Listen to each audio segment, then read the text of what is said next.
আরে এনএসটি ভাই, তুমিও দেখি সুকুনা বান্ডিল বের করে ফেলছো। যাই হোক, বান্ডিলটা কিন্তু ভালোই আছে। আরে এত বছর পর আমার এই বন্ধু অনলাইনে আমাকে ইনভাইট দিচ্ছে। এনএসটি ভাই একটু থাকো তো, আসতেছি।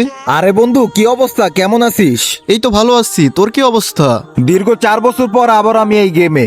তুই এতদিন পর গেমে ঢুকছিস, তোর ইনভাইট দেওয়া দেখে তো আমি অবাক হয়ে গেছি। ওই যে তোরা সবাই চলে গেলি, আগের মতো আর গেম খেলা হয় না। এই একটু গেমে ঢুকি, একটু একটু খেলে বের হয়ে যাই। সত্যি বলতে তোদেরকে অনেক মিস করি, আর মিস করি আগের দিনগুলা। আচ্ছা বন্ধু, চল না একটা গেম খেলি। তোর সাথে অনেকদিন হয়ে গেল গেম খেলা হয় না, আর এটাও দেখি যে গেমের ভিতরে কি কি পরিবর্তন আসছে। আচ্ছা ঠিক আছে, স্টার্ট দে। বন্ধু চল পিকে ল্যান্ডিং করব।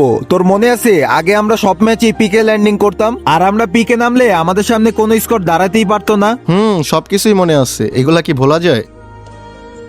কি রে বন্ধু, তুই এটা আমাকে কোথায় নিয়ে আসলি? কই আবার নিয়ে আসলাম? তুই না আমাকে পিকে নামাইতে বললি। কি বলিস? এটা পিক মানে?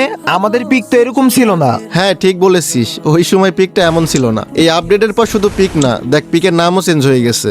আচ্ছা যাই হোক, আমি তো মরে গেছি। তুই একটা ভালো জায়গা দেখে ক্যাম্পিং কর, না হলে আমার জন্য তুইও মাইনাস খেয়ে যাবি।